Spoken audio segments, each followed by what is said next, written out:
नमस्कार जी, स्वागत सत्कार अभिनंदन राम राम, जय श्री कृष्ण, राधे राधे, जय श्री राम। कैसे हैं आप सभी?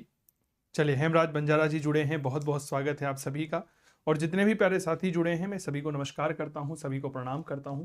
और यह उम्मीद करता हूं कि मेरी आवाज़ जो है वह आप सभी प्यारे साथियों तक क्लियर हो पा रही होगी। आइए, नमस्कार जी, स्वागत सत्कार। सुनीता जी जुड़ी हैं, बहुत बहुत स्वागत। 8:30 बजते ही चंदू सर की क्लास आ जाती है, यह आप याद रखा करें, ठीक है। 8:30 यानी कि चंदू सर की क्लास, ठीक है। चलिए, देखिए, हम प्राचीन भारत के इतिहास को लेकर के आए हैं आप लोगों के बीच में, आप सभी प्यारे साथियों के बीच में। प्राग ऐतिहासिक काल, यह assistant professor net set PGT first grade आदि के लिए उपयोगी है। आप इस समय जयपुर स्टूडियो से लाइव हैं और क्लास नंबर 2 हम यहाँ पर पढ़ रहे हैं। हेमराज बंजारा जी, सुनीता जी, बहुत बहुत स्वागत है। चलिए शुरुआत करते हैं। कल की क्लास आपने देख ली होगी और आप पूरे भारत में कहाँ पर भी, जहाँ से भी हैं और वहाँ से पीजीटी भर्ती परीक्षा की तैयारी कर रहे हैं, पीजीटी एग्जाम की तैयारी कर रहे हैं, विशेष तौर पर इतिहास सब्जेक्ट के लिए, तो यह क्लास आपके लिए बहुत उपयोगी है। सर, काव्य क्लासेस कोटा का मोबाइल एप्लीकेशन डाउनलोड कर लीजिएगा। इसका लिंक जो है मैंने डिस्क्रिप्शन में कमेंट किया रखा है, जहां पर हिंदी के ऑनलाइन कोर्सेज अवेलेबल हैं डॉक्टर मनोज जैन सर के निर्देशन में। RPSC assistant professor first grade, second grade, TGT, PGT, KVS, NVS, डी सारे एग्जाम्स के लिए यह उपयोगी है। इसके अलावा आरएस के फाउंडेशन बैच के लिए भारतीय इतिहास का मेरा कोर्स चल रहा है, आप इसको ज्वाइन कर सकते हैं। ऑनलाइन इतिहास विषय का कोर्स है, इसकी फीस केवल 3,999 रुपये है और इसकी फीस जो है वह 499 रुपये है। दोनों ही कोर्स काव्य क्लासेस कोटा के मोबाइल एप्लीकेशन पर अवेलेबल है। पहला प्रश्न ये रहा। चलिए, प्रश्न क्या है, थोड़ा सा आइए इस प्रश्न पर विस्तार से पूर्वक चर्चा करते हैं। तिथि क्रमानुसार निम्न को व्यवस्थित करिए। पुरापाषाण काल, ताम्र युग, मध्य पाषाण युग, नवपाषाण युग। 1 2 3 4, 1 2 4 3, 1 4 3 2, 1 3 4 2 अनुत्तरित प्रश्न है, बताइए। नमस्कार रतनलाल जी, बहुत बढ़िया। 8:30 बजे यानी कि चंदू सर की क्लास क्लियर हो गई। कल भी हमने इस प्रश्न पर चर्चा की थी। सबसे पहले आ जाता है पुरापाषाण, फिर आ जाता है मध्य पाषाण, फिर आ जाता है नवपाषाण और फिर आ जाता है ताम्रपाषाण युग। यानी कि सही जवाब होगा ऑप्शन डी, 4 नंबर, 1 3 4 2। क्लियर। अगला प्रश्न ये रहा, काल क्रम से लगाइए। लोह युग, कांस्य युग, पूर्व पाषाण युग और नवपाषाण युग। 4 2 3 1, 3 2 4 1, 2 4 1 3, 3 4 2 1 और अनुत्तरित प्रश्न है, जवाब दीजिए। बहुत बहुत स्वागत आप सभी प्यारे साथियों का। बड़े मजेदार क्रम में हम आप लोगों के बीच में यह क्लास लेकर के आए हैं, बहुत अच्छा लग रहा है। बताएं।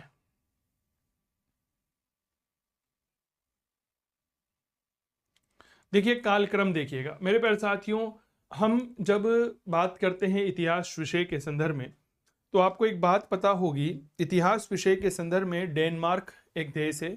डेनमार्क में कोफेनहेगन एक जगह है, वहां पर एक संग्रहालय है। उस संग्रहालय में कई तरह के पुरापाषाण कालीन या पुरावशेष उपकरण रखे हुए हैं। तकनीकी विकास के कई सारे क्रम यहाँ पर हमें देखने को मिलते हैं। तो एक वैज्ञानिक हैं जिसका नाम है जे थॉमसन, वो वहाँ गए 1816 ईस्वी में। उन्होंने पुरा सामग्री देखी और देख करके इतिहास के कालखंड का निर्धारण किया था, ठीक है। तो वह कहते हैं कि भैया सबसे पहले पूर्व पाषाण काल, पूर्व पाषाण काल आता है। उसके बाद आप नवपाषाण काल की ओर देखिए और जैसे ही नवपाषाण काल का समाप्त होता है, कांस्य युग आने लगता है और कांस्य के बाद में लोह काल आता है। हालांकि नवपाषाण के बीच में हम इतिहास में ताम्रपाषाण काल भी देख लेते हैं। नवपाषाण काल के बाद में क्लियर हो गई, क्या देख लेते हैं, ताम्रपाषाण काल देख लेते हैं। तो यहाँ पर सही जवाब होगा पूर्व पाषाण सबसे पहले आएगा, फिर आप लिखिएगा नवपाषाण, फिर लिखेंगे कांस्य युग और फिर लिखेंगे लोह युग।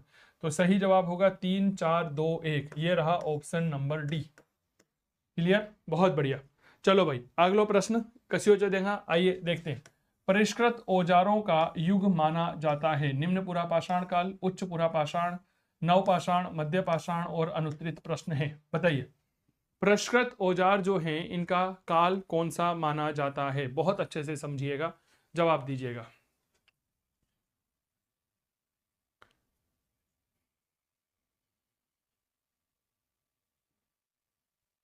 देखिए, परिष्कृत का मतलब क्या है कि औजार जो हैं यह चमक वाले होने चाहिए, चमकदार होने चाहिए। चमकदार का मतलब होता है कि यह पॉलिश्ड होने चाहिए, ठीक है ना, पॉलिशदार होना चाहिए, ठीक है। पहला। दूसरा, यह उन्नत होना चाहिए। तीसरा महत्वपूर्ण, यह बहुत शानदार गढ़े हुए होना चाहिए, चिकने होना चाहिए। ये बात भी याद रखिएगा, चिकने होना चाहिए, ठीक है ना। तो इनको हम बोलते हैं उन्नत औजार। और सामान्य रूप में इतिहास में यह औजार हमें नवपाषाण काल में देखने को मिलते हैं। पीजीटी भर्ती परीक्षा 2010 का यह सवाल है। क्लियर हो गई बात? चलिए, तो ये बात क्लियर हो गई। अब देखो, नवपाषाण काल में औजार को शानदार आकार देने के लिए कुछ प्रक्रिया होती थी। सबसे पहले औजार को गढ़ा जाता था, यानी कि उसको से तराशा जाता था, उसके बाद उसे घिसा जाता था और घिसने के बाद उसे चमकाया जाता था। आप लोगों ने कभी मकान बनते हुए देखा है? मैं अक्सर अपने विद्यार्थियों को यह बात कहता हूँ, मकान बनते हुए देखा होगा तो उसमें आपने अक्सर देखा होगा कि पत्थर लगाया जाता है। अब एक बात बताइए, जब हम पत्थर लेकर के आते हैं, जिसे हम रॉ मटेरियल या कच्चा माल कहते हैं, तो क्या बाजार से लाया हुआ पत्थर डायरेक्ट मकान में लगा दिया जाता है क्या? नहीं लगाया जाता। पहले इसे क्या होता है, छेनी और हथौड़ी के माध्यम से इसे क्या किया जाता है, याद रखिएगा, गढ़ा जाता है। क्या किया जाता है? गढ़ा जाता है पहले इसे। पहला चरण ये होता है, ठीक है। गढ़ने के बाद में क्या होता है, अगर कोई पत्थर में कोई किनारा रह गया है तो उसको मशीन के माध्यम से चिकना किया जाता है। क्या मैं ठीक कर रहा हूं? यानी कि उसे घिसा जाता है। Am I right my dear friend? और घिसने वाली प्रक्रिया को हम कहते हैं ग्राइंडिंग करना। तो दूसरा प्रोसेस इसे क्या होता है, औजार को घिसा जाता है, जिसे ग्राइंडिंग करना कहते हैं। और फिर इस पर जो है विभिन्न प्रकार के चमकाया जाता है, इसे पॉलिश्ड की जाती है, तब जाकर के क्या बनता है, वह उपयोग योग्य बनता है। क्लियर हो गई? तो क्या बनता है, यह उपयोग योग्य बनता है। नवपाषाण काल की सबसे बड़ी देन यही है कि मानव ने एक ऐसे औजारों का प्रयोग किया जो उन्नत थे, चमकदार थे, पॉलिश्ड थे और काफी ज्यादा अच्छे थे। औजार बनाने की प्रक्रिया में सबसे पहले मानव ने पत्थर का उपयोग करना शुरू किया और नवपाषाण काल में उस पत्थर को सबसे पहले गढ़ा। गढ़ने की प्रक्रिया को पैकिंग कहा जाता है, उसके बाद उसे घिसा गया। घिसने की इस प्रक्रिया को ग्राइंडिंग कहा जाता है और उसके बाद उसे चमकाया गया और इसे पॉलिश कहते हैं। क्लियर हो गई? तब जाकर के नवपाषाण काल में हमें उन्नत और परिष्कृत औजार प्राप्त होते हैं। क्लियर बात? टीजीटी पीजीटी के लिए डाउनलोड करिए काव्य क्लासेस कोटा का मोबाइल एप्लीकेशन। क्लियर हो गई बात? चलिए, अगला प्रश्न मेरे प्यारे साथियों ये रहा, पुरा पाषाण युग जो है इसका प्रमुख औजार क्या था? हस्त कुठार, शल्क के बने हुए फलक, हड्डी के औजार, इनमें से कोई नहीं। और अनुत्तरित प्रश्न है, पुरा पाषाण काल का बहुत ही शानदार औजार क्या था? पीजीटी भर्ती परीक्षा 2010 का ही सवाल है, बताइए।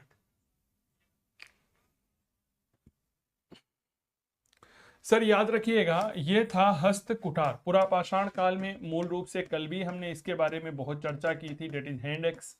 हैंड एक्स की खोज 1863 13 मई को की गई थी। किसने की थी? याद रखिएगा, आर बी फ्रूट ने की थी। कहाँ से की थी और बी फ्रूट ने?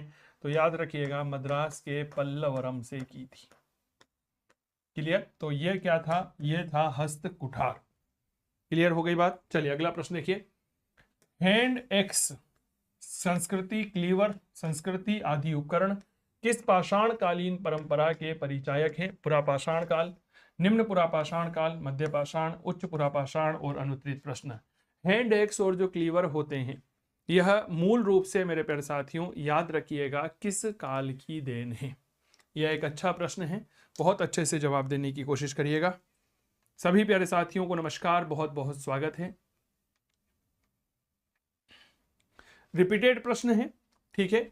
यह निम्न पुरापाषाण काल से जुड़े हुए हैं, जिन्हें हम क्या कहते हैं? याद रखिएगा, मद्रास संस्कृति कहते हैं। इसे ही हम एस्लुयन कल्चर के नाम से भी जानते हैं, एस्लुयन संस्कृति। क्लियर? कहां से प्राप्त हुआ है? मद्रास के पल्लवरम और अतिरपक्कम, दो महत्वपूर्ण जगह है। मद्रास, और मद्रास में पहली जगह डेट इज पल्लवरम और दूसरी जगह अतिरपक्कम। क्लियर हो गई? तो सही जवाब क्या रहेगा? Option number 2। चलो अगला प्रश्न, अच्छा लग रहा है ना प्रश्न? देखो फिर वही सवाल है, हैंड एक्स और क्लीवर का संबंध है भैया निम्न पुरापाषाण संस्कृति से इनका संबंध माना जाता है। याद रखिएगा, हैंड एक्स और जो क्लीवर होते थे सामान्य रूप से क्वार्टजाइट पत्थर से इनका निर्माण किया जाता था। क्वार्टजाइट पत्थर से यह क्या होते थे, निर्मित होते थे। क्लियर हो गई। क्वार्टजाइट पत्थर से निम्न पुरापाषाण काल के उपकरण तैयार किए जाते थे। इनका पहला साक्ष्य 1863 ईस्वी में मद्रास के पल्लवरम से प्राप्त किया गया था और यह प्राप्त किया था डॉक्टर रॉबर्ट ब्रूसफ्रूट ने प्राप्त किया था। इसीलिए रॉबर्ट ब्रूसफ्रूट को क्या कहा जाता है, भारत में प्रागैतिहासिक काल का जनक कहा जाता है। और मद्रास के पल्लवरम से निम्न पुरापाषाण काल के उपकरणों के तौर पर हैंड एक्स यानी कि हस्त कुठार और क्लीवर मिला था।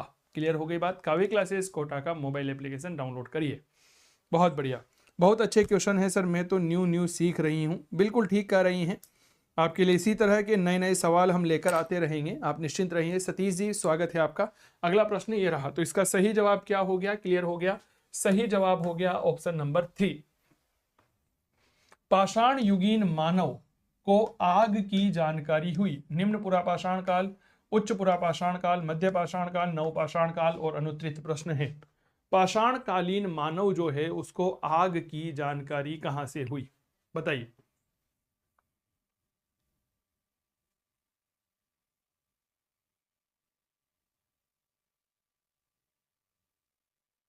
देखो साहब, याद रखिएगा मेरे दोस्त, पाषाण कालीन मानव को आग की जानकारी उच्च पुरापाषाण काल में हुई थी। यहां पर मनुष्य के द्वारा चकमक पत्थर का प्रयोग किया गया। चकमक पत्थर का प्रयोग किया गया था। किसका प्रयोग किया गया, चकमक पत्थर। अब आपको यह पता होगा कि चकमक एक ऐसा पत्थर होता है जो आग उत्पन्न करने में सक्षम माना जाता है। आग उत्पन्न करने में इन्हें क्या माना जाता है, याद रखिएगा, सक्षम माना जाता है। आग उत्पन्न करने में इन्हें सक्षम माना जाता है, चकमक पत्थरों को। तो इनका प्रयोग यहां पर शुरू किया। हमें कुछ ऐसे महत्वपूर्ण स्थल है जहां से हमें अग्नि के साक्ष्य प्राप्त हुए, विशेष तौर पर भीमबेटका, जहां से हमें मानव अंत्येष्टि का प्रमाण मिला है।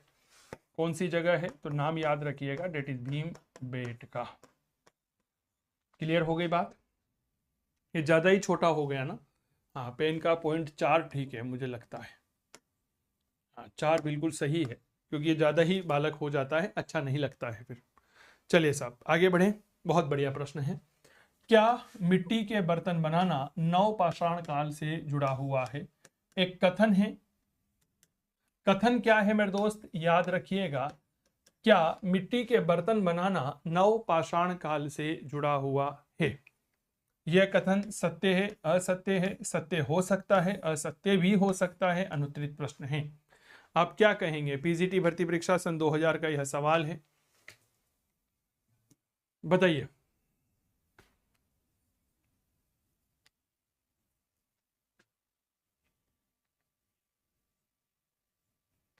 सर याद रखिएगा, यह जो कथन है यह बिल्कुल सत्य है। क्लियर हो गई।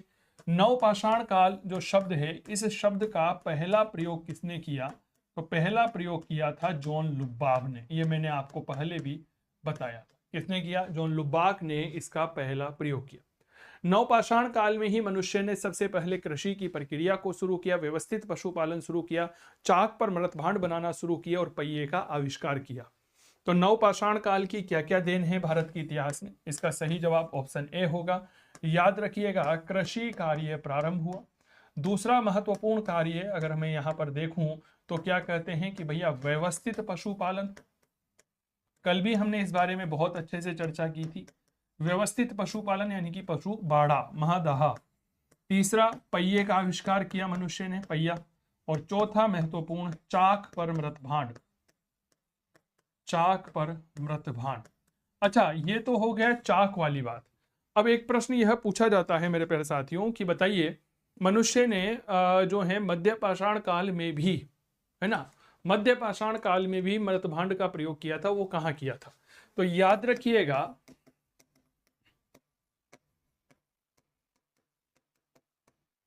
मध्य पाषाण काल। इसके में हमें मृतभांड का प्रयोग किया गया चौपानी मांडो में। कहाँ किया गया? चौपानी मांडो में। लेकिन ये कौन से मृतभांड थे? डेट इज हस्त निर्मित मृतभांड थे। हस्त निर्मित मृतभांड यहाँ पर थे और कहा जाता है कि यह दुनिया के सबसे प्राचीन मृतभांड माने जाते हैं। क्लियर हो गया? अगला प्रश्न, मध्य पाषाण काल के लोगों का मुख्य विशेषता क्या थी? लघु पाषाण उपकरणों का प्रयोग, घरों का प्रयोग, कपड़ों का प्रयोग, उपरोक्त में से कोई नहीं और अनुत्तरित प्रश्न। मध्य पाषाण काल के जो लोग थे, है ना, इनकी सबसे बड़ी विशेषता क्या थी? बताइए।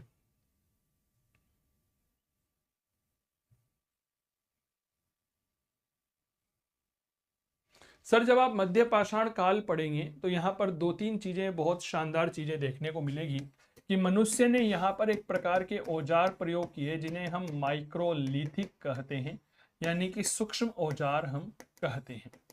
यह सूक्ष्म औजार प्रक्षेपास्त्र तकनीक पर आधारित थे, यानी कि फेंक कर चलाए जाने वाले थे, जिनमें बाणाग्र का नाम आता है। किसका नाम आता है? बाणाग्र का नाम आता है। तो यहां पर सही जवाब होगा लघु पाषाण काल। क्लियर हो गई? मध्य पाषाण काल के उपकरणों की खोज सबसे पहले C.L. कार्लाइल ने 1867 में विंध्यन क्षेत्र में की थी।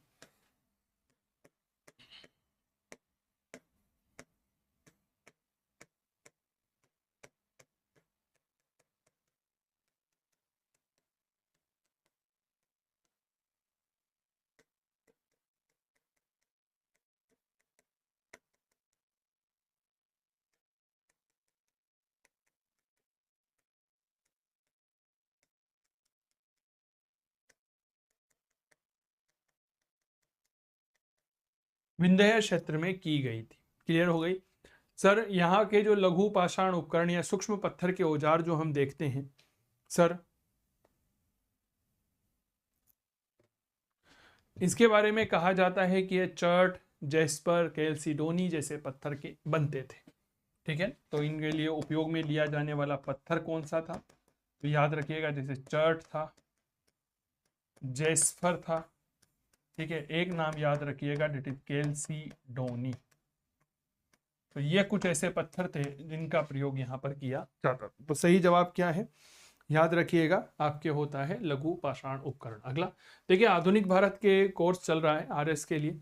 काव्य क्लासेस कोटा का मोबाइल एप्लीकेशन डाउनलोड करें आप। ठीक है, काव्य क्लासेस कोटा के मोबाइल एप्लीकेशन को डाउनलोड करिए गूगल प्ले स्टोर से, और वहां पर आधुनिक भारत का शानदार कोर्स चल रहा है RS फाउंडेशन के लिए। साथ ही PGT एग्जाम्स के लिए भारतीय इतिहास, विश्व इतिहास और राजस्थान इतिहास का समग्र कोर्स, इंटीग्रेटेड कोर्स चल रहा है, जो आप लोगों के लिए काफी ज्यादा हेल्पफुल रहने वाला है। इन दोनों कोर्स के लिंक मैंने डिस्क्रिप्शन में दे रखे हैं। क्लियर? अगला प्रश्न ये रहा, पूर्व पाषाण युग के लोगों का प्रमुख उद्यम क्या था? शिकार, कृषि, पशुपालन, उपरोक्त में से कोई नहीं और अनुत्तरित प्रश्न है। बताइए, पूर्व पाषाण युग के लोगों का एक बहुत शानदार जो उद्योग था वह क्या था? बात कर रहे हैं पूर्व पाषाण काल में। देखिए साहब, पूर्व पाषाण काल एक ऐसा काल है जिसमें मनुष्य मूल रूप से क्या था? यह केवल और केवल उपभोक्ता था, उत्पादक नहीं था। यह शिकार करके अपना जीवन यापन करता था। धीरे धीरे मनुष्य क्या हो गया? यह संग्राहक हो गया। क्या हो गया? संग्राहक हो गया, और संग्राहक होकर के यह शैलाश्रयों में रहने लगा। शैलाश्रयों में यह रहने लगा। शैलाश्रयों में रहने का तात्पर्य क्या है? कि गुफा में रहने लगा। तो यहां पर सही जवाब क्या होगा कि उसका मुख्य व्यवसाय क्या था? शिकार करना था। क्लियर हो गई यहां तक बात? इस बात को थोड़ा सा याद रखिएगा। बाकी पूर्व पाषाण काल के बारे में आप लोग जानते हैं कि इसके पहले उपकरण 1863 ईस्वी में मद्रास के पल्लवरम से रॉबर्ट ब्रूसप्रूट के द्वारा खोजा गया था। यह प्रश्न PGT भर्ती परीक्षा 2000 में पूछा गया है। इसके बाद अगला प्रश्न, पूर्व पाषाण कालीन मानव का मुख्य व्यवसाय क्या था? यूपी में असिस्टेंट प्रोफेसर का एग्जाम हुआ था 2009 में, उसका यह सवाल है। क्लियर? कृषि, शिकार, पशुपालन, मिट्टी का बर्तन और अनुत्तरित प्रश्न, पूर्व पाषाण कालीन मानव का मुख्य धंधा क्या था? बताएं। रिपीटेड सवाल है, अभी थोड़ी देर पहले ही हमने चर्चा की थी। सर याद रखिएगा, सबसे महत्वपूर्ण व्यवसाय था यहाँ पर शिकार करना। ठीक है, शिकार, हंटिंग, यह एक महत्वपूर्ण व्यवसाय हुआ करता था। ठीक है, इस काल में मनुष्य के पास जो औजार हुआ करते थे वो कोई घड़े हुए औजार नहीं होते थे, अनगढ़ औजार हुआ करते थे, बहुत भारी हुआ करते थे, जिनको लेकर के मनुष्य जानवर के पीछे भागता था और उसको देख करके उसको फेंक करके मार दिया करता था। चलो अगला प्रश्न, प्राचीन भारत में कृषि के प्राचीनतम उल्लेख कहां से मिलते हैं? बोरी, मेहरगढ़, इनाम गांव, गिलुंड और अनुत्तरित प्रश्न है, बताइए। कृषि का सबसे प्राचीन साक्ष्य, बड़ा गजब का प्रश्न है सर। इस प्रश्न में विद्यार्थी अक्सर गलतियां कर बैठते हैं, लेकिन मैं आपकी गलती नहीं होने दूंगा। चलिए सर, यहां तो आप याद रखिएगा मेहरगढ़। देखो मेहरगढ़ कहाँ है, याद रखिए पाकिस्तान में है। पाकिस्तान में एक जगह आती है जिसे हमने नाम दिया बलूचिस्तान, यहां पर स्थित है। और यहीं से हमें क्या मिला है फिर दोस्त, पालतू भैंस का साक्ष्य मिला है। क्या मिला है? पालतू भैंस का साक्ष्य हमें यहां पर देखने को मिलता है। चलो आपको लोगों को अब एक शानदार जानकारी देते हैं, बिल्कुल नई जानकारी। देखिए, जब भी भारत में कृषि के साक्ष्य की बात आ जाए, भारत में कृषि का साक्ष्य, evidence of agriculture in India, ठीक है ना। तो देखिए सबसे पहले याद रखेंगे यहां पर पहला जो साक्ष्य है वो हमें मिलता है, डेट इज फ्रॉम लहुरा देव। एक महत्वपूर्ण जगह है लहुरा देव। लहुरा देव कहां पर है? उत्तर प्रदेश में है। उत्तर प्रदेश में एक जगह है डेट इज संत कबीर नगर जिला, और यहां से हमें साक्ष्य मिला है लगभग 9000 ईसा पूर्व का। क्या ये बात क्लियर हो गई? भारतीय उपमहाद्वीप में कृषि का पहला साक्ष्य लहुरा देव में मिला है। ठीक है, दूसरा अगर हम साक्ष्य की बात करते हैं तो यह मिला है मेहरगढ़ से। ठीक है ना, बहुत शानदार तरीके से समझिएगा। ठीक है, मेहरगढ़ कहां पर है? तो मेहरगढ़ है पाकिस्तान में, एक जगह है जिसका नाम है बलूचिस्तान, यहां पर यह स्थित है। और यहां से कृषि का साक्ष्य लगभग 7000 ईसा पूर्व का मिला। तीसरा महत्वपूर्ण जगह है जिसे हम कहते हैं कोल्डी हवा। कोल्डी हवा यह कहां पर है? यह उत्तर प्रदेश में है। उत्तर प्रदेश में विशेष तौर पर यह बेलन घाटी का ही क्षेत्र होता है। बेलन घाटी इलाहाबाद के आसपास का क्षेत्र जो होता है, प्रयागराज के आसपास का क्षेत्र वो होता है। यहां से हमें चावल का साक्ष्य मिला है, और यह साक्ष्य कब का है? तो 6500 ईसा पूर्व का है। अब बताइए, अगर भारत में कृषि के संदर्भ में प्रश्न पूछ लिया जाए तो क्या आप जवाब दे पाएंगे? बिल्कुल दे पाएंगे सर। आपके पास इस बात का लीगल प्रूफ है कि सर भारत में कृषि का पहला प्रमाण कहां से मिला है? तो डेट इज नाम लहुरा देव। इतिहास में दूसरा प्रमाण हमें प्राप्त हुआ है मेहरगढ़ से, और तीसरा प्रमाण हमें कहां से मिला है? तो नाम याद रखिएगा, डेट इज कोल्डी हवा। क्लियर हो गई? ये इनका सही क्रम रहेगा। चलिए, उम्मीद करता हूं यह बात आपकी क्लियर हो गई होगी। तो यहां पर चूंकि लहुरा देव जवाब नहीं है तो हम मेहरगढ़ के साथ जाना चाहेंगे। चलिए मेरे प्यारे साथियों, आपके लिए एक महत्वपूर्ण जानकारी लेकर आते हैं। देखिए, सबसे पहले प्रश्न पूछा जाता है कि भारतीय इतिहास में कृषि का साक्ष्य। ठीक है, तो इसके संदर्भ में 3 बातें याद रखिएगा। पहली बात, भारत में कृषि का पहला साक्ष्य उत्तर प्रदेश के संत कबीर नगर के लहुरा देव से मिला है। ठीक है, और यह साक्ष्य लगभग 9000 ईसा पूर्व पुराना है। जी हाँ, लगभग 9000 साल पुराना है। दूसरा साक्ष्य पाकिस्तान के बलूचिस्तान के मेहरगढ़ से मिला है, जो लगभग 7000 ईसा पूर्व का है। तीसरा साक्ष्य उत्तर प्रदेश के बेलन घाटी के कोल्डी हवा से मिला है, जो लगभग 6500 ईसा पूर्व का है। तो इस प्रकार कृषि के साक्ष्यों का सही क्रम क्या रहेगा? लहुरा देव, दूसरा स्थान मेहरगढ़, तीसरा स्थान कोल्डी हवा।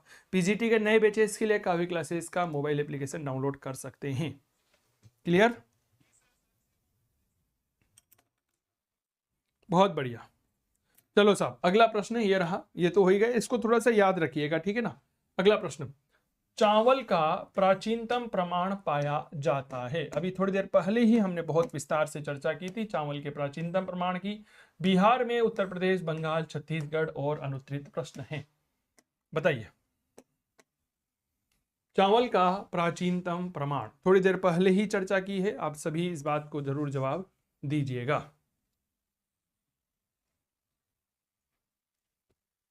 यह उत्तर प्रदेश जीआईसी प्रवक्ता भर्ती परीक्षा 2009 का सवाल है। याद रखिएगा यह उत्तर प्रदेश में एक जगह है बेलन घाटी। बेलन घाटी कहां पर है तो याद रखिएगा यह पड़ती है आपके इलाहाबाद, जिसे हम क्या नाम देते हैं आजकल, प्रयागराज कहते हैं। बेलन जो है टोंस की सहायक नदी होती है और यहां पर एक जगह है जिसका नाम है कोल्डी हवा। यहां से हमें मेरे प्यारे साथियों धान का साक्ष्य मिला है जो लगभग 6000 ईसा पूर्व। क्लियर हो गई बात? शांति जी स्वागत है मैम आपका, अभिनंदन। अब देखो आपके मन में एक प्रश्न आ रहा होगा, हाँ बिल्कुल बिल्कुल ठीक कर रहे हैं, आपके मन में एक प्रश्न आ रहा होगा कि सर इतिहासकारों को कैसे पता चलता है कि भाई यहाँ के लोग जो हैं वह चावल का प्रयोग करते थे। बड़ा अच्छा प्रश्न है। तो देखो क्या हुआ है मेरे प्यारे साथियों, जब हम चावल की बात करते हैं ना तो कोल्डी हवा से जो मृतभांड प्राप्त हुए हैं उन मृतभांड के टुकड़ों पर धान के दाने यानी कि चावल के दाने, उनकी भूसी और जो पुआल होती है उनके कार्बनीकृत अवशेष चिपके हुए हैं। क्लियर हो गई? यहां से हमें प्राप्त हुआ है कोल्डी हवा। ठीक है, अगला प्रश्न ये रहा, बहुत बढ़िया प्रश्न है। भारतीय उपमहाद्वीप में धान की खेती का प्राचीनतम पुरातात्विक साक्ष्य प्राप्त हुआ है। कश्मीर के बुरझोम, बिहार के चिरांद, गुजरात के लोथल, उत्तर प्रदेश के कोल्डी हवा और अनुत्तरित प्रश्न है। भारतीय उपमहाद्वीप में धान की खेती का प्राचीनतम साक्ष्य, रिपीटेड प्रश्न है, याद रखिएगा उत्तर प्रदेश के कोल्डी हवा में हमें यह साक्ष्य मिला है। अच्छा, ये जो धान प्राप्त हुई है इसकी किस्म का नाम बता सकते हैं आप लोग? बताइए, कमेंट किया करो फटाफट से, तेजी के साथ कमेंट किया करो। पीजीटी शिक्षक बनना है नहीं बनना, फर्स्ट ग्रेड का लेक्चरर बनना है नहीं बनना, कॉलेज लेक्चरर बनना है नहीं बनना, नेट पास करनी है नहीं करनी, सेट पास करनी है नहीं करनी, करनी है तो चले आइए हम करवा देंगे। फिर देरी किस बात की, फटाफट से जवाब दिया करो, फटाफट से मेरे प्यारे बच्चों। याद रखिएगा, बताइए धान की कौन सी किस्म प्राप्त हुई है तो याद रखिएगा डेट इज ओराइजा सताइवा। कौन सी किस्म है? ओराइजा सताइवा। ओराइजा सताइवा, यह धान की किस्म हमें यहां से प्राप्त हुई है। वेरी गुड शांति जी, बहुत बढ़िया। रतनलाल बहुत बढ़िया यार, मजा आ गया। प्लस कोर्स ले लेना है ना, काव्य क्लासेस का ऐप डाउनलोड करके, देरी मत करना। 11 क्लास कंप्लीट हो चुकी है, वहां पर लाइव बैच चल रहा है, लिंक जो है डिस्क्रिप्शन में दे रखा है, ठीक है ना।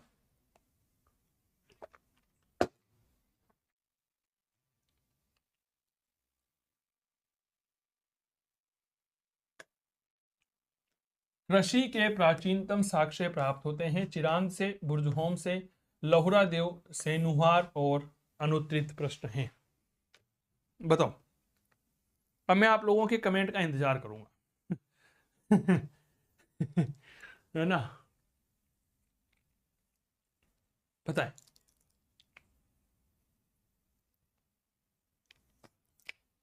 सर याद रखना यह साक्ष्य उत्तर प्रदेश के लहुरा देव से प्राप्त हुआ है। लहुरा देव कहां पर है? उत्तर प्रदेश में। जगह का नाम संत कबीर नगर, और यहां से लगभग 9000 ईसा पूर्व के यह अवशेष हमें मिले। ठीक है, क्लियर हो गई? बिल्कुल ठीक कह रहे हो रतनलाल, वेरी गुड मेरे दोस्त। देखिए चिरांद भी महत्वपूर्ण है, ये बिहार में है, और यहां से हिरण के सींग के औजार मिले हैं। बुरजहोम जम्मू कश्मीर में है, और यहां से हमें गर्द आवास मिले हैं। ठीक है, बुर्जहोम हो गया, गुफर कराल हो गया। जम्मू कश्मीर में एक दूसरी जगह कौन सी है, डेट इज गुफर कराल, गुफ कराल, गुफ कराल, कुम्हार की गुफा। क्लियर हो गई बात। तो यहां पर हमारा सही जवाब लहुरा देव। वेरी गुड शांति जी, रतनलाल जी, बहुत बढ़िया। अगला प्रश्न यह रहा, किस नवपाषाणिक स्थल से धान की खेती के प्राचीनतम साक्ष्य मिले हैं? नवपाषाणिक स्थल, चिरांद, लहुरा देव, बुर्जहोम, महगढ़ा और अनुत्तरित प्रश्न है। सर नवपाषाण काल का स्थल है यह बात याद रखिएगा। बताएं। इसके पहले वाला जो प्रश्न था, ठीक है ना, वो भी इसी से मिलता जुलता था। याद रखिएगा, डेट इज लहुरा देव। यहां से हमें धान की खेती का साक्ष्य मिला है। क्लियर हो गई, लहुरा देव से मिला है। और कहते हैं कि जो धान की फसल थी उसका नाम था ओराइजा 27वां। किस्म का नाम क्या था? किस्म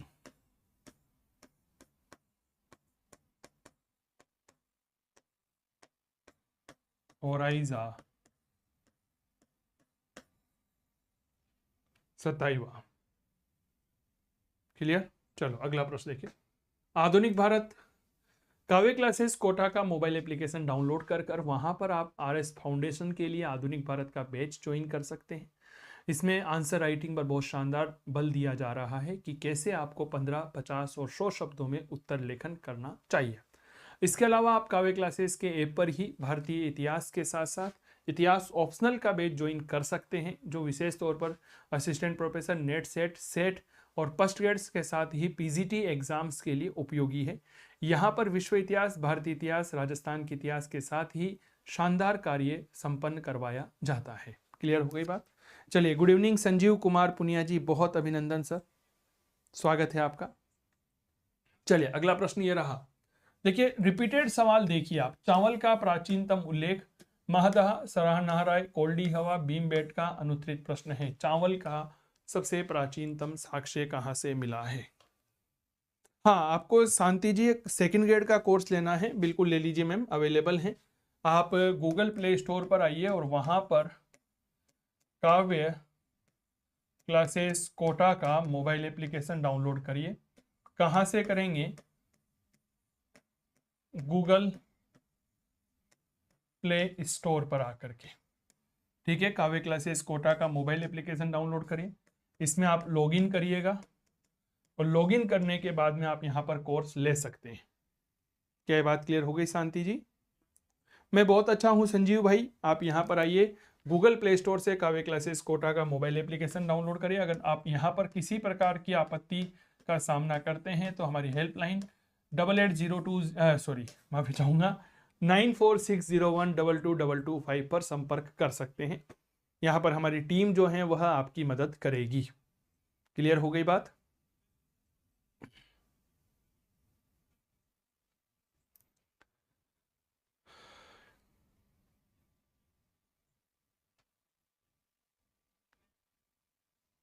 बुक सर जी सभी, हाँ वो सब समय के साथ आपको बता दिया जाएगा। जब एक बार आप कोर्स लेंगे तो उसके बारे में फिर बात करेंगे, ठीक है। तो यहाँ पर सही जवाब होगा कोल्डी हवा। कोल्डी हवा से चावल का पहला साक्ष्य मिला। अच्छा एक बात बताओ, आप लोग अक्सर पढ़ते होंगे कि मनुष्य जो है वह कृषि चक्र की अवधारणा लेकर आता है, जिसे हम फसल चक्र की अवधारणा कहते हैं, ठीक है ना। कि भाई हम जो है एक तरह से कभी खरीफ की फसल पैदा करते हैं, कभी रबी की फसल पैदा करते हैं। तो मूल रूप से यह कहां से प्राप्त होता है? फसल चक्र की अवधारणा बताइए सर। याद रखिएगा, फसल चक्र की अवधारणा जो है वह हमें कहां से देखने को मिलती है, मैं थोड़ी देर बाद चर्चा का विषय आप लोगों के लिए लेकर के आऊंगा। अगला प्रश्न, ये काव्य क्लासेस का ऐप डाउनलोड कर लीजिएगा। अगला प्रश्न ये रहा, गंगा घाटी में धान उत्पादन के प्राचीनतम प्रमाण सोहगिरा, इमलीडीह, लहुरा देव, झूसी और अनुत्तरित प्रश्न। रिपीटेड प्रश्न है, बार बार एक ही सवाल पूछ रहा है, ठीक है ना। यह प्रश्न यूपी में भी पूछे गए, एमपी में पूछे गए, अपने राजस्थान में पूछे गए, छत्तीसगढ़, बिहार, इनमें यह प्रश्न पूछे गए हैं। क्लियर? हाँ, फसल चक्र। अब देखो मैं आपको एक बात बताता हूं, सबसे पहले मानव ने फसल या कृषि चक्र की जो अवधारणा है इसका प्रयोग कहां किया था? तो याद रखिएगा डेट इज झूसी में किया। ये कहां पर है? यह भी आपके प्रयागराज में है। और ये किस काल की देन है? तो यह बात याद रखिएगा, यह नवपाषाण काल की देन है। क्लियर? किस काल की देन है? नवपाषाण काल की देन है। ठीक है। इलाहाबाद के बेलन घाटी का क्षेत्र है झूसी। ठीक है। तो 3 महत्वपूर्ण स्थान याद रखिएगा, लहुरा देव, मेहरगढ़, कोल्डी हवा और झूसी। ये चारों स्थान ऐसे हैं जहां से हमें कृषि का साक्ष्य मिलता है। बताओ, क्लियर हो गए रतनलाल जी, संजीव भाई, शांति जी, बहुत अभिनंदन आपका। बताइए।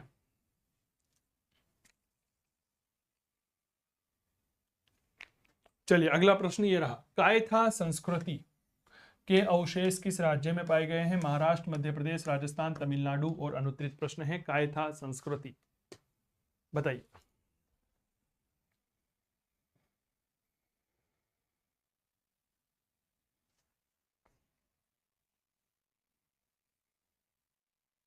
कालीबंगा में देखो मेरे दोस्त, फसल चक्र की अवधारणा का पता चलता है, बिल्कुल चलता है साहब, कोई दो राय नहीं है आदरणीय रतनलाल।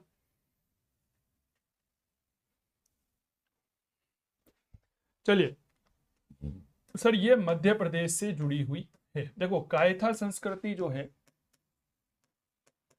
ताम्रपाषाण कालीन संस्कृति है, जहां पर मनुष्य ने तांबे के साथ साथ पत्थर के औजारों का प्रयोग किया है। ठीक है। यह मूल रूप से मालवा संस्कृति का हिस्सा होती है कायथा संस्कृति। ठीक है। कहाँ का हिस्सा है? मालवा संस्कृति का हिस्सा होती है। कायथा अगर मैं बात करता हूं तो यह आपके उज्जैन में स्थित है। क्लियर हो गई? हाँ बिल्कुल संजीव, रतनलाल, वेरी गुड, बहुत मजेदार बात बोल रहे हो आप लोग। सर कायथा का ही पुराना नाम कफित्थक भी मिलता है, कफित्थक।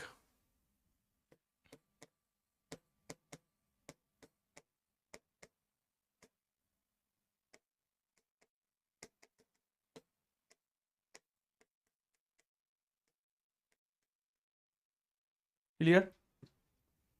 चलिए अगला प्रश्न, ताम्रपाषाणिक स्थल कायथा संस्कृति की खोज की गई थी? S M. K Dhavalikar, V S. Wakankar, H D. Sankalia, K D. Vajpeyi और अनुत्तरित प्रश्न है। बताइए।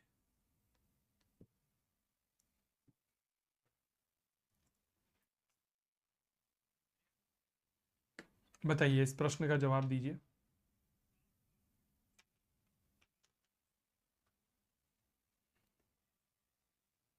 देखिए सर, इसकी खोज वी.एस. वाकणकर के द्वारा की गई थी 1964 में। ठीक है। और कायथा संस्कृति मैंने पहले भी कहा, यह मूल रूप से मालवा संस्कृति का हिस्सा है। यह बात थोड़ा सा याद रखिए। यहां से 3 प्रकार के मृतभांड मिले हैं।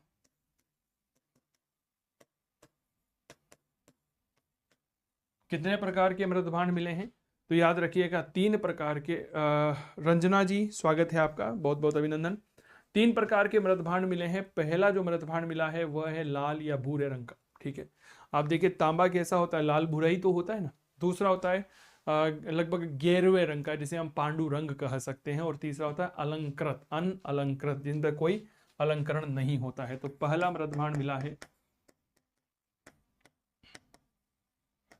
लाल और भूरा रंग। दूसरा है हमने क्या नाम दिया था दूसरे रंग का? तो याद रखिएगा दूसरे रंग जो है उसे हमने नाम दिया था पांडु रंग, जिसे हम मटमैला कलर कह सकते हैं, पांडु रंग। और तीसरा होता है अनंकृत, अलंकृत। यह 3 प्रकार के मृतभांड हमें देखने को मिलते हैं, लाल भूरा, पांडुरंग और अनअलंकृत मृतभांड। मामा की नगरी, हाँ बिल्कुल ठीक कह रहे हैं, मामा जी की नगरी है, बिल्कुल आदरणीय शांति जी, गजब। ठीक है। हाँ लाल, काले, गहरे, भूरे, पांडुरंग उसमें आ जाता है। अगला हथनोरा, बड़ा गजब का इसका आंसर, मैं बहुत पसंद करता हूं। पूर्व पाषाण कालीन जीवाश्मों की खोज किसने की? HD. Sangliya, A K. Sonkiya, BB. लाल, जी.आर. शर्मा। अनुत्तरित प्रश्न हथनोरा। ठीक है,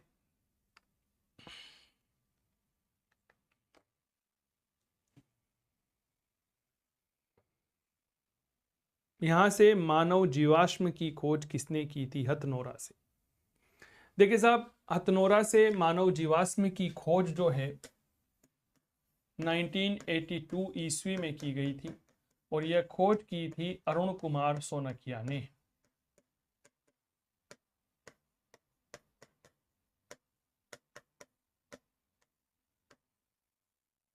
अरुण कुमार सोनकिया ने खोज की थी। ठीक है, अब देखिए यहां से जो मानव का जीवाश्म प्राप्त हुआ है उसे हमने नर्मदा मेन का नाम दिया है। क्यों? क्योंकि हथनोरा कहां पर है? तो हथनोरा पड़ता है मध्य प्रदेश में, नर्मदा घाटी में है ये बात याद रखिएगा। इसीलिए क्या कहा जाता है, यहाँ के मानव जीवाश्म को हमने क्या नाम दिया? तो याद रखिएगा, उसे नर्मदा मेन का नाम दिया, नर्मदा मेन। क्लियर हो गई? इसे हमने नाम दिया था नर्मदा मेन। हथनोरा से ही हाथियों के जीवाश्म प्राप्त हुए हैं, साथ ही साथ कई सारे पशुओं के जीवाश्म भी हमें मिले हैं। हथनोरा नाम से ही पता चल रहा है हाथी के तो मिले ही होंगे, स्वाभाविक बात है। ठीक है, चलो अगला प्रश्न देखिए। प्राग ऐतिहासिक काल में अध्ययन किया जाता है निरक्षर समाजों का, साक्षर समाजों का, सभ्य समाजों का, नगरीय समाजों का। अनुत्तरित प्रश्न है, बताएं।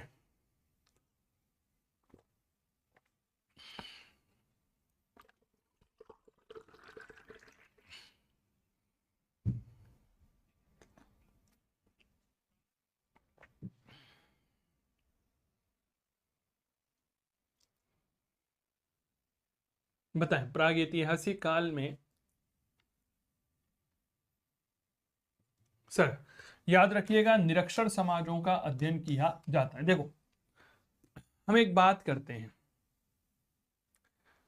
हम एक बात समझने की कोशिश करते हैं कि भारतीय इतिहास को लिखित साक्ष्यों के आधार पर तीन भागों में बांटा जाता है। पहला भाग होता है प्राग ऐतिहासिक काल, जिसे हम प्री हिस्ट्री कहते हैं। इसमें हमें लिखित साक्ष्य उपलब्ध नहीं होते हैं। दूसरा होता है आद्य ऐतिहासिक काल, जिसे हम प्रोटो हिस्ट्री कहते हैं, जिसमें लिखित साक्ष्य उपलब्ध होते हैं लेकिन वह अस्पष्ट होते हैं, उन्हें पढ़ा नहीं गया है। तीसरा होता है ऐतिहासिक काल, दैट इज हिस्टोरिकल पीरियड। इसमें लिखित साक्ष्य प्रचुर मात्रा में उपलब्ध है और इन्हें पढ़ा भी गया है। इसी तरह की जानकारी के लिए काव्य क्लासेस कोटा का मोबाइल एप्लीकेशन डाउनलोड करिए और यूट्यूब चैनल को सब्सक्राइब जरूर करिएगा। नमस्कार। ठीक है, राधे राधे मिस्टर कमल, बहुत बहुत स्वागत है आपका। ठीक है ना? हाँ, पढ़ना लिखना नहीं आता था। बहुत बढ़िया रतनलाल जी, बहुत बढ़िया। आ जाओ भाई। जोरवे संस्कृति के स्थलों में अधिवास विन्यास का सबसे अच्छा प्रमाण मिला है। इनाम गांव, बाल्खी, जोरवे, नवदा टोली। अनुत्तरित प्रश्न। ये बहुत अच्छा प्रश्न है। अगर आप लोगों ने कल की क्लास देखी होगी तो जोरवे संस्कृति का मैंने बहुत शानदार एक मानचित्र बना करके आपको दिखाया था, एक डायग्राम बना करके बनाया था। क्या बनाया था मैं आपको बताता हूं। इस तरह का एक गांव मिला है, आयताकार घर है जो सामान्यतया मुखिया का है, और उसके आजू बाजू में गोल गोल झोपड़ियां बनी हुई है वृत्ताकार। याद आ रही है?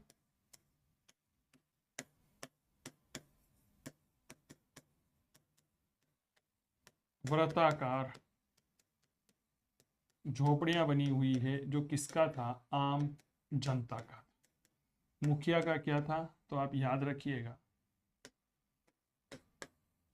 दैट इज आयताकार। और ये कहां से मिला है? इनाम गांव से मिला है। इसी को कुछ जगह इमाम गांव भी कहा गया। क्या ये बात क्लियर हो गई? हाँ बिल्कुल ठीक कर रहे हैं शांति जी, रतनलाल जी, बहुत बढ़िया यार। ये बात क्लियर हो गई ना। और जोरवे संस्कृति की सबसे महत्वपूर्ण बात क्या है? कि पहली बात तो ये ताम्रपाषाणिक संस्कृति है, ये बात क्लियर। दूसरा, टोटीदार मृतभांड मिले हैं, ये बात भी थोड़ा सा याद रखिएगा। ताम्र पाषाणिक संस्कृति है। दूसरा यहाँ पर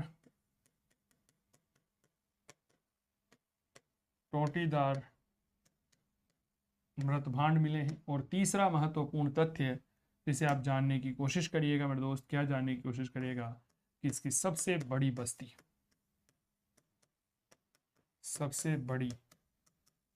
और उस बस्ती का नाम क्या है, डेट इज दायमाबाद। क्लियर? प्रिया, स्वागत है आपका।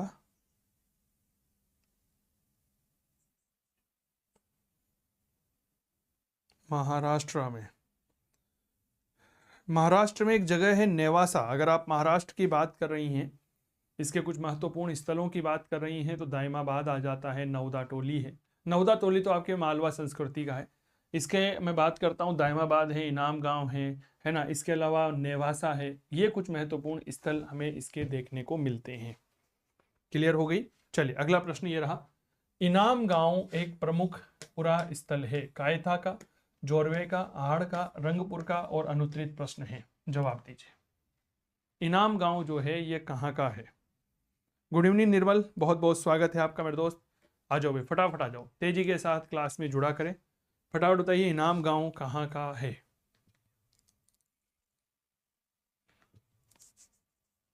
देखिए साहब, याद रखिएगा, यह आपके जोरवे संस्कृति का हिस्सा है, ताम्रपाषाण कालीन है।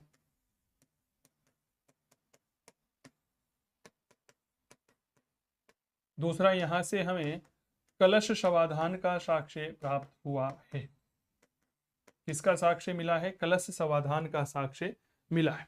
अगर हम यहाँ पर, हाँ बिल्कुल ठीक कर रहे हैं, नेवासा है, दायमाबाद है, इनाम गांव है, ये सब जोरवे के हैं। बिल्कुल ठीक कर रहे हैं मेरे दोस्त। सर इसके अलावा अगर हम बात करते हैं तो गेहूं, जौ, मटर, मसूर, मूंग की खेती का भी प्रमाण यहाँ से मिला है। किस किस की खेती? गेहूं, जौ, मटर, मूंग, इनकी खेती का प्रमाण भी हमें यहीं से मिला है। कहाँ से मिला है? जोरवे संस्कृति के इनाम गांव से मिला है। कलश समाधान नहीं जानते हैं? कलश समाधान में क्या होता है, एक व्यक्ति को या मृत व्यक्ति को जला दिया जाता है। जलने के बाद जो उसके अस्थि अवशेष होते हैं उन्हें एक मटके में भर करके उसके ऊपर कपड़ा लगा करके जमीन में पैक कर दिया जाता है। समझ में आ गई बात? शांति जी, जो दायमाबाद है यह सिंधु घाटी सभ्यता का दक्षिणतम स्थल है, ठीक है ना, जो आपके महाराष्ट्र के अहमदनगर जिले में परवरा नदी के किनारे पर है। क्लियर हो गई? यहाँ से हमें एक रथ का साक्ष्य मिला है सिंधु घाटी सभ्यता का, जैसे कुत्ते खींच रहे हैं और नग्न मानव उसे चला रहा है। ये बात क्लियर हो गई ना? चलिए, मैं रतनलाल के सवाल का जवाब दे रहा था। देखिए, आपने अक्सर देखा होगा कि जब कोरोना काल था, मेरे शब्दों पर ध्यान दीजिएगा, तो उस कोरोना काल के अंतर्गत मेरे प्यारे साथियों, चूंकि सब लॉकडाउन लगा हुआ था, हम आ जा नहीं सकते थे, तो लोगों ने अपने परिवार वालों को अंतिम संस्कार करने के बाद जो उसकी अस्थियां होती थी उनको शमशान में ही गड्ढा खोद करके वहीं पर कलश में रख करके दफन कर दिया था। क्या ये बात क्लियर हो गई? बाद में जब लॉकडाउन खुला तो उन अस्थियों को निकाला गया और निकाल करके जो है उन्हें प्रवाहित करने के लिए हरिद्वार या जहां भी उनकी एक पवित्र जगह होती है वहां उन्हें लेकर के गए थे। क्लियर हो गई? अगला प्रश्न देखो, काव्य क्लासेस कोटा का मोबाइल एप्लीकेशन डाउनलोड करिए। यहाँ पर ऑनलाइन बैचेस अवेलेबल हैं, आरएस फाउंडेशन के लिए अवेलेबल हैं, साथ ही असिस्टेंट प्रोफेसर, फर्स्ट ग्रेड और पीजीटी एग्जाम्स के लिए इतिहास ऑप्शनल का बैच अवेलेबल है। ज़्यादा जानकारी के लिए आप 94 601 22 225 मोबाइल नंबर पर कॉल कर सकते हैं। हाँ, कलश नदी में भी तो देखो, वो सब अपने अपने स्वर होती है, जो परंपराएं अपनी अपनी होती है। आरएस का बैच आप ले सकते हैं आधुनिक भारत के लिए, ठीक है, 499 रुपए में दे रहा हूँ भाई, इससे ज्यादा सस्ता क्या लोगे? काव्य क्लासेस कोटा का मोबाइल एप्लीकेशन डाउनलोड करिए। ऑनलाइन बैच अवेलेबल है इतिहास ऑप्शनल विषय का। क्लियर हो गई? काव्य क्लासेस कोटा के मोबाइल एप्लीकेशन पर गजब की पढ़ाई हो रही है, आप इस बात को याद रखिएगा। चलिए अगला प्रश्न देखिए, फसल काटने का आयताकार पाषाण उपकरण जिसे हमने हार्वेस्टर नाम दिया, किस नवपाषाणिक संस्कृति से प्राप्त हुआ था? कितना गजब का प्रश्न है, इसको पढ़िएगा। फसल काटने का आयताकार पाषाण उपकरण हार्वेस्टर, कश्मीर से गंगा घाटी, विंध्य क्षेत्र, दक्षिणी भारत और अनुत्तरित प्रश्न है, बताएं।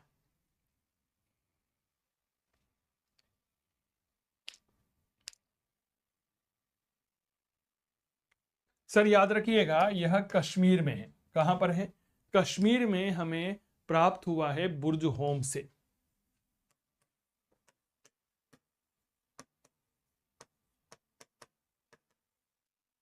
कश्मीर के बुर्जहोम से प्राप्त हुआ है। फी क्या है हिस्ट्री की? देखो मेरे दोस्त, इतिहास विषय का जो ये ऑप्शनल पेपर है ना, इसकी फीस केवल और केवल 3,999 रुपये रखी गई है अभी कुछ दिनों के लिए, क्योंकि यह काव्य क्लासेस कोटा के मोबाइल एप्लीकेशन पर मेरा पहला बैच है, इसीलिए इसकी फीस अभी कम रखी गई है। बहुत जल्दी इसकी फीस बढ़ा करके 7,999 कर दी जाएगी। इसमें विश्व इतिहास, भारतीय इतिहास और अगर आप फर्स्ट ग्रेड की तैयारी करते हैं तो राजस्थान इतिहास में ही करवाने वाला हूँ। हैंड रिटन नोट्स आपको दिए जाएंगे, लाइव रिकॉर्डेड क्लास रहेगी, टॉपिक वाइज क्लास रहेगी, टॉपिक वाइज ही आपको नोट्स दिए जाएंगे। टॉपिक वाइज PYQ के टेस्ट सीरीज हम रखेंगे आपके लिए। इसके अलावा मैप और डायग्राम का उपयोग करते हुए आपको यहाँ पर पढ़ाया जाएगा। क्लियर हो गई बात मेरे दोस्त? नॉर्थ मिंडकिया, ठीक है, आप इसको ज्वाइन करिए काव्य क्लासेस कोटा का मोबाइल एप्लीकेशन डाउनलोड करके। चलिए अगला प्रश्न। शवाधान में मानव के अवशेषों के साथ कुत्ते, बकरे जैसे पालतू पशुओं को दफनाने का साक्ष्य बुर्जहोम, गुफकराल, मेहरगढ़, चिरांद और अनुत्तरित प्रश्न। मानव का अंतिम संस्कार कर दिया साहब, है ना। अब बेचारा देखो, मानव मरने के बाद अकेला रहे, क्या ये बात आपको बर्दाश्त होगी क्या? भाई मुझे तो बिल्कुल भी बर्दाश्त नहीं होगी। तो उसने कहा मरने के बाद मुझे तुम्हारी याद आएगी, है। तो उसने कहा क्या करूं? कुछ नहीं, कुत्ते बांध दे, बकरियां बांध दे, हिरण बांध दे, कुछ ना कुछ तो भेज दे, ताकि नींद आएगी ना तो मेरे दोस्त मैं उनको याद आएगी तो उनसे बातें कर लूंगा। बुर्जहोम से मिला है, मानव के साथ कुत्ता, हीर, बकरे, ये शब्द पाने। देखो कृपया करके इस बात को समझने की कोशिश करिए कि मानव के साथ या मानव शव के साथ पशुओं को दफनाने की प्रथा हमें चीन की सभ्यता में सबसे पहले देखने को मिलती है। चीनी नवपाषाण काल में हमें सबसे पहले मानव के शव के साथ पशु को दफनाने की जानकारी हमें मिलती है। बुर्जहोम एक ऐसी जगह है जहां पर हमें कई सारे साक्ष्य देखने को मिलते हैं, चाहे वो हार्वेस्टर हो, चाहे वह गर्त आवास हो, चाहे मानव और कुत्ते की कब्र हो। क्लियर हो गई क्या बात? चलो आ जाओ भाई। हाँ बहुत बढ़िया भाई, बहुत बढ़िया। अगला प्रश्न ये रहा भाई। देखो यार, याद किसको नहीं आती? क्या मैं ठीक कह रहा हूं क्या? मरने के बाद भी तो याद आती, तभी तो गाना आया था, याद सताती है, याद सताती है। वो याद, यही याद है जी, कि आदमी मर गया, कोई बात नहीं, उसके लिए हम क्या करेंगे, उसके साथ कुत्ता बांधो, बकरा बांधो, भूख लगे तो बकरे को खा लेगा, कहीं जाना होगा तो कुत्ते को ले जाएगा। आ जाओ जी। प्राचीन पाषाण युग में निवासियों ने निम्नलिखित में से किस विषय का ज्ञान था? चित्रांकन, कृषि, शिकार, पशुपालन, अनुत्तरित प्रश्न।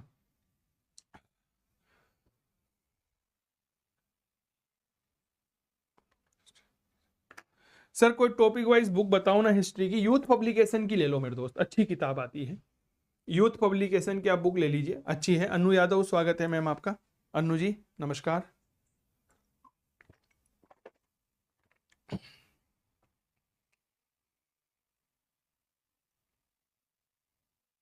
हाँ, हमारे रतनलाल जी पूछ रहे हैं सर, एकलपन को दूर करने के लिए युगल समाधान की व्यवस्था थी क्या? देखो रतनलाल मेरे दोस्त, एकलपन को दूर करने के लिए समाधान की व्यवस्था इस तरह की तो कोई जानकारी नहीं मिलती है युगल समाधान की, लेकिन यह कहते हैं कि युगल समाधान क्या था? युगल समाधान एक प्रकार की सती प्रथा थी। क्या ये बात क्लियर हो गई? युगल समाधान क्या था? तो युगल समाधान एक प्रकार की सती प्रथा थी।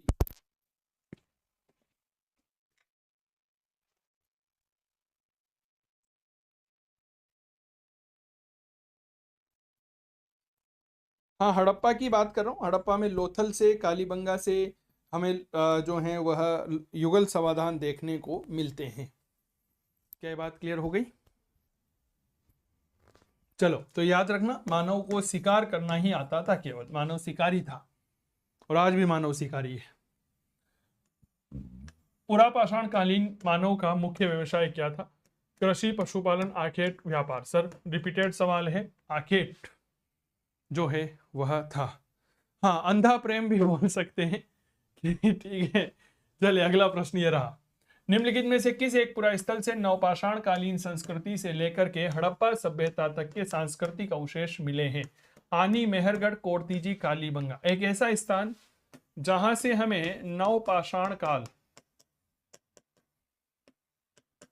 से लेकर के हड़प्पा सभ्यता तक की जानकारी मिलती है। याद रखिएगा, डेट इज मेहरगढ़। कहां पर है? पाकिस्तान में है। पाकिस्तान में भी बलूचिस्तान में है। और यहां पर कृषि का साक्ष्य और एक पालतू भैंस का प्रमाण मिला है। अंधा प्रेम है। अभी तो वैलेंटाइन डे निकला है मेरे दोस्त, अभी तो अंधे प्रेम की कुछ आहट बाकी होना चाहिए। क्या मैं ठीक कर रहा हूं क्या? अगला प्रश्न, प्राग ऐतिहासिक युग में मानव कहाँ रहता था? मचान में, कंदरा में, झोपड़ी में, इन सभी में, या अनुत्तरित प्रश्न। प्राग ऐतिहासिक काल में मानव कहाँ रहता था?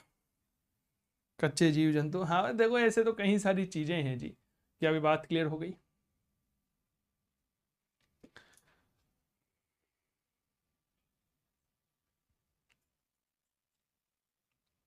देखो साहब, वो मचान में भी रहा। मचान पेड़ के ऊपर बनाई जाती थी इस तरह से, जैसे मान लीजिए ये पेड़ है, ये दूसरा पेड़ है, तो इन दोनों के बीच में जो है मचान बना ली और मानव यहीं पर लेट गया। कंदरा में भी रहा, झोपड़ी में भी रहा, और इन चारों जगहों पर मनुष्य रहता है। क्या जिंदगी थी ना उस समय के मनुष्य की? क्या मैं ठीक कर रहा हूँ? लॉकडाउन में भी हमारा जीवन कुछ ऐसा ही रह गया था, खाओ पियो सो जाओ, है ना, खाओ पियो सो जाओ। क्या मैं ठीक कर रहा हूँ क्या? प्रागैतिहासिक काल में चले गए थे, उस समय के भी मानव की क्या जिंदगी मौत थी भाई साहब, हैं? कोई उठने की टेंशन नहीं, कोई स्कूल कोचिंग नहीं, कोई चंदू सर की क्लास नहीं, कोई परीक्षा नहीं मेरे दोस्त। खूब एंजॉय, जाओ, भूख लगे तो जानवर है ही सही, बाटे की दो मर जाएगा। पेड़ पर रहो आराम से मस्त, और वहीं पर जानवरों के साथ खेला कूदी करो, मौज करो, मजे करो, है जी।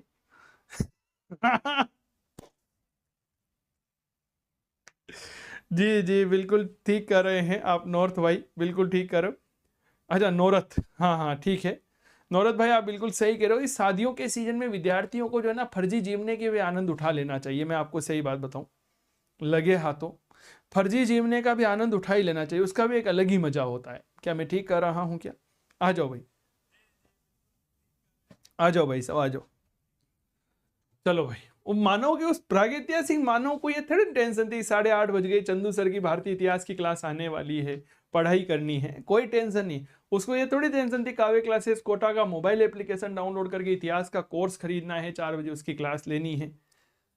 चलो साहब, अगला प्रश्न, निम्नलिखित में से कौन सा प्रागैतिहासिक स्थल नहीं है? कौशाम्बी, नेवासा, बुर्जहोम, ब्रह्मगिरी, अनुत्तरित प्रश्न है, बताइए।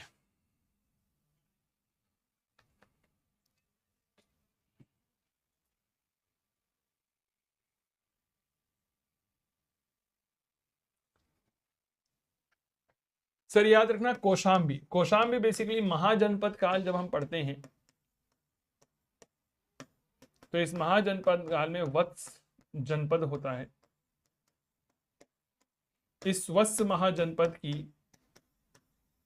जो राजधानी हुआ करती थी उसका नाम था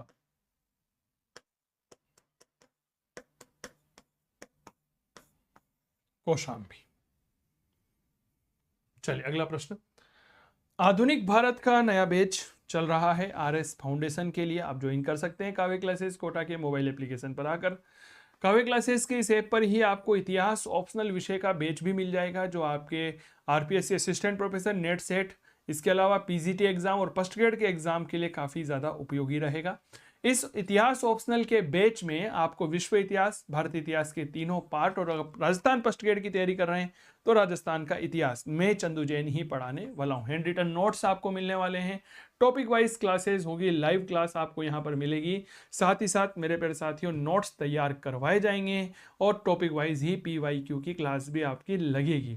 क्लियर हो गई? तो फिर देरी किस बात की, आज ही डाउनलोड करें काव्य क्लासेस कोटा का मोबाइल एप्लीकेशन। क्लियर?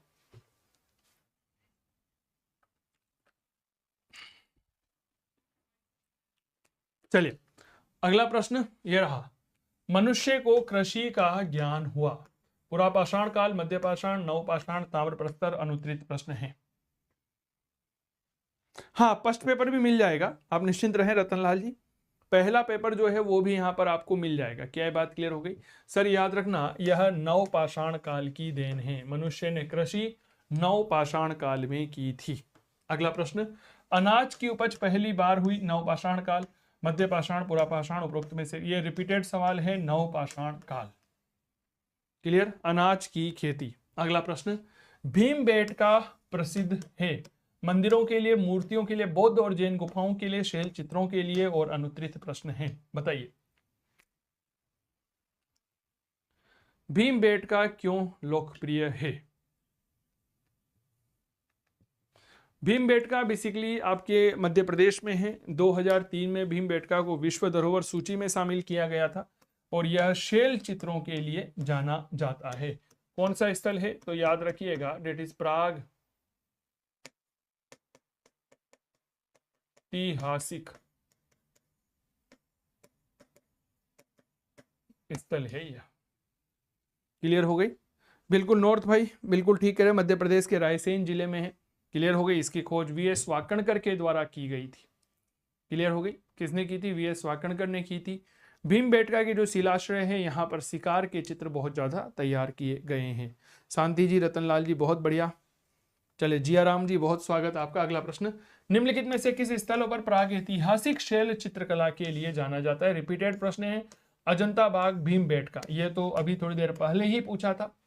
ठीक है, भीमबेटका की गुफाएं। अगला प्रश्न, निम्नलिखित स्थलों में से कौन सा प्राग ऐतिहासिक शैल चित्रकला? रिपीटेड सवाल, date is Bhimbetka.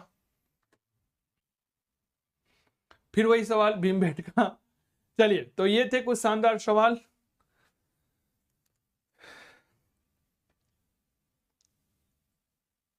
All exam के लिए कौन सा कोर्स लें? और एग्जाम के लिए अगर आप देखो भारतीय इतिहास पढ़ना चाहते हो ना संजीव, तो आरएस फाउंडेशन वाला कोर्स ले लो। 499 में है, आप निश्चिंत रहें, शानदार कोर्स हो रहा है वो भी। ठीक है ना, वो कोर्स ले लो आप, देरी मत करो मेरे दोस्त। इससे सस्ता क्या मिलेगा? 499, पूरे 500 भी नहीं ले रहा भाई। जवाई घर आता है ना तो 501 रुपए देने पड़ते हैं, तो 499 ही ले रहा हूं मैं तो। 499 में आधुनिक भारत का पूरा कोर्स मिल रहा है। यूरोपियन कंपनियों के भारत आगमन से लेकर के 1947 तक, 1964 तक करवाऊंगा। इतिहास ऑप्शनल का बैच है ही सही, काव्य क्लासेस कोटा के मोबाइल एप्लीकेशन पर। तो चलो, धन्यवाद आप सभी का। इसकी पीडीएफ जो है आपको काव्य क्लासेस कोटा के टेलीग्राम चैनल पर उपलब्ध करवा दी जाएगी। बहुत बहुत आभार आप सभी का, धन्यवाद। कल मिलते हैं 8:30 बजे। जय हिंद, जय भारत। डाउनलोड कर लीजिएगा काव्य क्लासेस कोटा का mobile application. Thank you, bye.